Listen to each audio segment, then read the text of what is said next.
ഇനി നമ്മൾ കോഴിക്കോടേക്കാണ് പോകുന്നത്. കോഴിക്കോട് മുക്കം സ്ഥിരം അപകട മേഖലയാണ്. കോഴിക്കോട് മുക്കത്തിന് സമീപമുള്ള മാടാമ്പുറം വളവ്.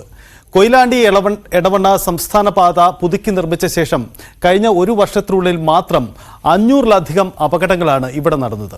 നിരവധി പേർക്ക് ജീവൻ നഷ്ടമായി.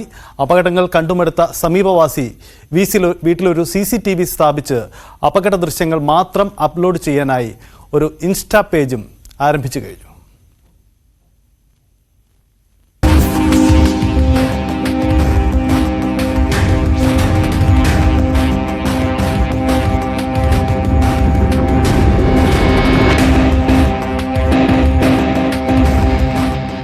ഇൻസ്റ്റാഗ്രാമിൽ ഒരു പേജുണ്ട്, മാടാമ്പുറം വളവ് എന്ന പേരിൽ.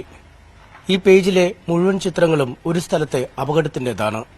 അതെല്ലാം CCTV ദൃശ്യങ്ങളിൽ പകർത്തിയ ശേഷം പേജിൽ അപ്ലോഡ് ചെയ്യുന്നതും.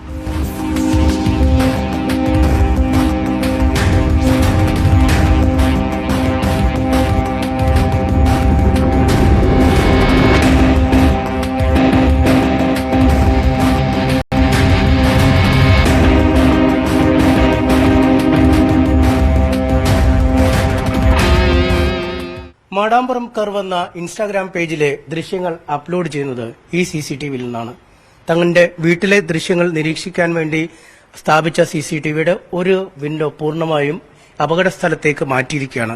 അപകടങ്ങൾ നിരന്തരമായി കണ്ട് ആണ് ആ ഒരു വഴിയിലേക്ക് തന്നെ, ആ ദിശയിലേക്ക് തന്നെ ഒരു CCTV പൂർണ്ണമായും മാറ്റാൻ ഈ കുടുംബം തീരുമാനമെടുത്തത്. എന്തായാലും ഈ CCTV ഓപ്പറേറ്റ് ചെയ്യുന്നതും മാടാമ്പറമ്പ് കർവിന്റെ പേജ് നിയന്ത്രിക്കുന്നതും റാഫിയാണ്. പണ്ട് മുതൽക്കേ ഈ വളവിൽ നിരന്തരം അപകടങ്ങൾ നടന്നുകൊണ്ടിരിക്കുന്നുണ്ട്. അപ്പോൾ ഇത് ഇങ്ങനെങ്കിലും ആ ഒരു പേജിൽ ഈ അവിടെ നടക്കുന്ന അപകടങ്ങൾ മാത്രമാണ് ചെയ്യുന്നത്. അങ്ങനെങ്കിലും അത് അധികാരികളിലേക്ക് എത്തട്ടെ, ജനങ്ങളൊന്ന് ശ്രദ്ധിക്കട്ടെ എന്നുള്ള നിലക്കാണ് അങ്ങനെ ചെയ്യാനുള്ള കാരണം. ഒരുപാട് അപകടങ്ങൾ അതിനകത്ത് ഇട്ടിട്ടുണ്ട്. ഒരുപാട് ഇട്ടിട്ടുണ്ട്, ഇടാത്തതുണ്ട്, അങ്ങനെ ഒരുപാടുണ്ട്. പക്ഷെ നടപടി മാത്രമാവുന്നില്ല. അതാണ് ആ ഒരു ആവശ്യത്തിന് വേണ്ടി മാത്രമാണ് ഈ പേജിൽ ഈ വീഡിയോകൾ അദ്ദേഹം നിരന്തരം അപ്ലോഡ് ചെയ്യുന്നത്. ഒപ്പം ഈ വീടിനും ഒരുപാട് ശല്യമുണ്ട്. കാരണം ആളുകൾ നിരന്തരമായി ഈ വീടിന്റെ അടുത്തേക്കാണ് അപകടത്തിൽ വീഴുന്നത്. പക്ഷേ ഇനിയിപ്പോൾ നമുക്ക് ഇവിടെ നിന്നും വെളിപ്പാടകലെയാണ് അപകടം നടക്കുന്ന സ്ഥലം, അവിടേക്ക് പോകാം. മാടാമ്പുറം വളവിന്റെ വെളിപ്പാടകലെ അതോട് ചേർന്ന് തന്നെയാണ് റഷീദ് എന്ന ഇദ്ദേഹത്തിന്റെ വീട്. ഒരുപക്ഷെ അപകടമുണ്ടാകുമ്പോൾ വാഹനങ്ങൾ ഇദ്ദേഹത്തിന്റെ വീടിന് മുന്നിലേക്കാണ് പലപ്പോഴും വീഴുക. അപകടങ്ങൾ കണ്ട് മടുത്തു കഴിഞ്ഞിരിക്കുന്നു ഈ കുടുംബം. ചേട്ടാ, എങ്ങനെയാണ്? നിരന്തരം അപകടങ്ങളാണ്. മഴ പെയ്യുമ്പോൾ സ്ലിപ്പാണ്, അതുകൊണ്ട് വണ്ടി തെന്നി ഇങ്ങോട്ട് മറിഞ്ഞിട്ട് പിന്നെ ഇങ്ങോട്ട് ആൾക്കാരങ്ങോട്ടും ഒരാൾ ബൈക്കിനൊക്കെ തട്ടിയിട്ട് നല്ല പരിക്കുണ്ട്. ഒരാൾ ഇപ്പോഴും കിടപ്പില്ല, കാലിന്റെ എല്ലൊക്കെ പൊട്ടിയിട്ട് ഇപ്പോഴും കിടപ്പിലാണ്, ഇതുവരെ കഴിച്ചിട്ടായില്ല. പിന്നെ അതേപോലെ ഡിപ്പറിന്റെ ഡ്രൈവർ ബൈക്കുമ്മൽ രാവിലെ പോകുമ്പോൾ ഇടിച്ചിട്ട് അയാൾ ഇപ്പോഴും റെഡി ആയില്ല, ബോധം ശരിക്കായിട്ടില്ല. അങ്ങനെ ഒരുപാട് ആളുണ്ട്, ഒരുപാട് ആൾ ഹോസ്പിറ്റലായിട്ട് ഇതുവരെ രക്ഷപ്പെട്ടു പോന്നിട്ടില്ല. ഇതിപ്പം വീടിന് അങ്ങോട്ട് വണ്ടി വരാറുണ്ടോ? ആ വണ്ടി ഇങ്ങോട്ട് തെന്നി മാറും. അതിൽ ഞാൻ ഇപ്പൊ ഈ റമ്മിലൊക്കെ മാവിന്റെ തൈ, തെങ്ങിന്റെ തൈയൊക്കെ അതിമിലേക്ക് വന്നിട്ട് ഇതിന്റെ ആഘാതം ഇങ്ങോട്ട് വീട്ടിലേക്ക് വരാതെക്കാൻ വേണ്ടിയിട്ട് ഈ റമ്മിലും മാവിൻ തൈയൊക്കെ വെച്ചതാണ്, തെങ്ങിൻ തൈയൊക്കെ വെച്ചതാണ്, ഇങ്ങോട്ട് വരാതെക്കാൻ വേണ്ടിയിട്ട്. ഇതിന്റെ ചെറിയ സ്ഥാപനം ഉണ്ട് ഇവിടെ, അവിടെ പണിക്കാരെപ്പോഴും പണിയെടുക്കുന്നുണ്ടാവും. അവരടുത്തേക്ക് വണ്ടി വരാതെക്കാൻ വേണ്ടിയിട്ട് തൈകളൊക്കെ വെച്ചതാണ്, റമ്മിൽ മണ്ണിട്ടിട്ട് അതിൽ തൈ വെച്ച. ഇപ്പം CCTVയിൽ ഒരെണ്ണം ഇതിനുവേണ്ടി മാറ്റി വെച്ചേക്കോ? ഇങ്ങോട്ട് തന്നെ. ഇതിപ്പോ അധികൃതർ എടുത്ത് ശ്രദ്ധ എത്തണമല്ലോ, എന്തോന്ന് ചെയ്ത് അപകടം ഇല്ലാതാക്കണമല്ലോ, അതിനുവേണ്ടി ചെയ്താണ്. സ്വന്തം ജീവിതവും തന്റെ സഹപ്രവർത്തകരുടെ ജീവിതവും രക്ഷിക്കാൻ അദ്ദേഹം ഡ്രമ്മുകളിൽ ചെടികൾ നട്ട് അല്ലെങ്കിൽ മരങ്ങൾ തട്ടാണ് ഇടിയുടെ ആഘാതം കുറയ്ക്കുന്നത്. വീട്ടിലെ ഒരു CCTV പൂർണ്ണമായും അപകടം നിരീക്ഷിക്കുന്നതിനായി മാറ്റിക്കഴിഞ്ഞിട്ടുമുണ്ട്. ഈ വീട്ടിലെ ദൃശ്യങ്ങളടക്കം പുറത്തു വന്നിട്ടും അധികൃതർക്ക് യാതൊരു കുലുക്കവുമില്ല എന്നതാണ് വസ്തുത.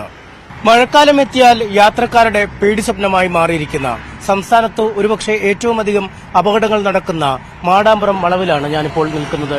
നമുക്ക് പിന്നിൽ കാണാം വാഹനങ്ങൾ വളവിന് ശേഷം ചീറിപ്പാഞ്ഞു വരുന്നത്. ഒരുപക്ഷെ വേനൽക്കാലത്ത് വാഹനങ്ങൾ അനുസ്യൂതം മുന്നോട്ട് നീങ്ങുന്നുവെങ്കിലും മഴക്കാലത്ത് അങ്ങേയറ്റം അപകടകരമായ രീതിയിൽ തന്നെയാണ് വാഹനങ്ങൾ കടന്നു പോകുന്നത്. ഈ വളവിലുള്ള അശാസ്ത്രീയമായ നിർമ്മാണം മൂലം വാഹനങ്ങൾ തകിടം മറിഞ്ഞ് പലപ്പോഴും വരുന്ന ദൃശ്യങ്ങളാണ് നമ്മൾ CCTVയിൽ കണ്ടത്. ഇതിനു മുമ്പ് ഒരു 10-15 വർഷമായിട്ട് ഇവിടെ ഈ സൈഡിൽ കട നടത്തുന്ന ആളാണ് ഞാൻ. കഴിഞ്ഞ വർഷത്തെ അത്രേ അപകടം ഇതിന്റെ മുന്നേ ഒരിക്കലും ഞങ്ങൾ കണ്ടിട്ടില്ല. എല്ലാ ദിവസവും എന്ന് തന്നെ പറയാം അപകടങ്ങൾ നടന്നുകൊണ്ടിരിക്കുകയാണ്. ഒരു ചെറിയ മഴ പെയ്തു കഴിഞ്ഞാൽ ഒരു വണ്ടിക്കും ബ്രേക്ക് ഇല്ലാത്ത ഒരവസ്ഥ, അതായത് ബ്രേക്കിലൊന്ന് കാല് തൊട്ടാൽ മൊത്തം കറങ്ങി തിരിയുന്ന ഒരവസ്ഥയുള്ളൂ. ഇവിടുത്തെ CCTV ചെക്ക് ചെയ്താൽ തന്നെ നിങ്ങൾക്കറിയാം, മഴയാണെങ്കിൽ അപകടമില്ലാത്ത ദിവസമല്ല. അതായത് ഡ്രൈവറെ കയ്യിൽ നിന്ന് എല്ലാ പിടുത്തും വിട്ടുപോകുന്ന ഒരു അശാസ്ത്രീയമായിട്ടുള്ള ഒരു നിർമ്മാണമാണ്. അവസ്ഥ എന്താണെന്ന് വെച്ചാല് നമുക്കിപ്പോ മഴ പെയ്ത് കഴിഞ്ഞിട്ടുണ്ടെങ്കിൽ നമുക്ക് ചെറിയ ചെറിയ ചാലുകളായിട്ട് രൂപാന്തരപ്പെടുക. അതൊന്നാമത് ഭാരം കയറിയ കൂടിയ വാഹനങ്ങൾ പോകുന്നതുകൊണ്ടാണെന്ന് അറിയില്ല. പിന്നെ ഈ വണ്ടി നമ്മൾക്ക് ശരിക്കും നമ്മളെ വാഹനത്തിന് എന്തോ തകരാറുണ്ട് എന്നുള്ള രീതിയിലാണ് നമ്മൾ വർക്ക്ഷോപ്പ് പോയിട്ട് കാണിക്കുന്ന ഒരു അവസ്ഥ വരെ ഉണ്ടാകുന്നുണ്ട്. ചെറിയ ബൈക്കുകളാവട്ടെ, ബസ്സുകളാവട്ടെ, ഓട്ടോകളാവട്ടെ, കാറുകളാവട്ടെ ഒക്കെ നോക്കിയാൽ കാണാൻ ഈ വളവിന്ന് ആ ഭാഗത്തേക്ക് മറിഞ്ഞു പോകുന്ന ഒരു സ്ഥിതിയാണുള്ളത്. ഈ 4 കിലോമീറ്ററോളം പുതിയ ലാറ്ററൈറ്റ് ഉപയോഗിച്ചിട്ടാണ് ഈ റോഡിന്റെ നിർമ്മാണം നടത്തിയിരിക്കുന്നത്. അത് ഈ റോഡ് കണ്ടാൽ തന്നെ നിങ്ങൾ നോക്കിയാൽ പോലും മനസ്സിലാവും, എല്ലാ ഭാഗങ്ങളിലും കുഴികൾ ഉണ്ടായിട്ട് വെള്ളം കെട്ടി നിൽക്കുന്ന ഒരവസ്ഥയാണ് ഇവിടെ നിലവിലുള്ളത്. ഇവിടെയുള്ള ഈ ഒരൊറ്റ ഷെഡിൽ കാണുന്ന ഒരു CCTVയിൽ തന്നെ ഒരു 100ഓളം അപകടങ്ങൾ നമ്മുടെ നാട്ടിലുള്ള എല്ലാ വാട്സപ്പ് ഗ്രൂപ്പുകളിലും ഉണ്ടായിട്ടുണ്ട്. 36 പേരാണ് ഈ ഒരു റോഡ് വർക്ക് കഴിഞ്ഞതിന് ശേഷം ഈ 15 കിലോമീറ്റർ ചുറ്റളവിൽ അപകടത്തിൽ മരിച്ചിട്ടുള്ളത്. ഇത്രയും വളരെ വലിയൊരു വളവാണ് ഇവിടെ കാണുന്നത്. ഈ വളവിന്റെ നടുക്കൊരു ഡിവൈഡറോ പ്രോപ്പറായിട്ട് സിഗ്നൽ ലൈറ്റോ സ്ഥാപിച്ചിട്ടില്ല. എന്തുകൊണ്ടാണ് ഇത്രയും നാളായിട്ടും ഈ റോഡ് ഇത്രയും നാൾ പണി തീർത്തിട്ടും ഒരു സിഗ്നൽ ഇത്രയും അപകടങ്ങൾ വന്നിട്ട് ഏകദേശം 36ഓളം പേർ മരിച്ചു എന്ന് പറയുന്നു. എന്നിട്ട് പോലും അങ്ങനെ സംഭവിച്ചിട്ട് പോലും ഒരു സിഗ്നൽ ലൈറ്റോ അല്ലെങ്കിൽ ഡിവൈഡറോ സ്ഥാപിക്കാൻ കഴിയാത്ത സർക്കാർ എന്തിനാണ് ഇവിടെ നടക്കുന്നതെന്നാണ് മനസ്സിലാകാത്തത്. ഒരു വർഷത്തിനുള്ളിലുണ്ടായത് 500-ലധികം അപകടങ്ങൾ, ജീവൻ നഷ്ടമായത് 20-ലധികം പേർക്ക്. അപകടത്തിന്റെ നേർസാക്ഷ്യങ്ങളായി CCTV ദൃശ്യങ്ങൾ. അധികൃതർ ഇനി കാത്തിരിക്കുന്നത് ഒരു വൻ ദുരന്തത്തിനു വേണ്ടിയോ? മാടാമ്പുറം വളവിൽ നിന്നും ക്യാമറമാൻ വിനോദ് കുമാറിനോടൊപ്പം MS അനീഷ് കുമാർ, News 18. അതാണ് മുക്കത്തിന് സമീപത്തുള്ള ഒരു ദൃശ്യം. സാഹചര്യം, ആ വളവിലെ അപകടങ്ങൾ അത്ര തുടർക്കഥയാവുന്നു എന്നതാണ് സാഹചര്യം.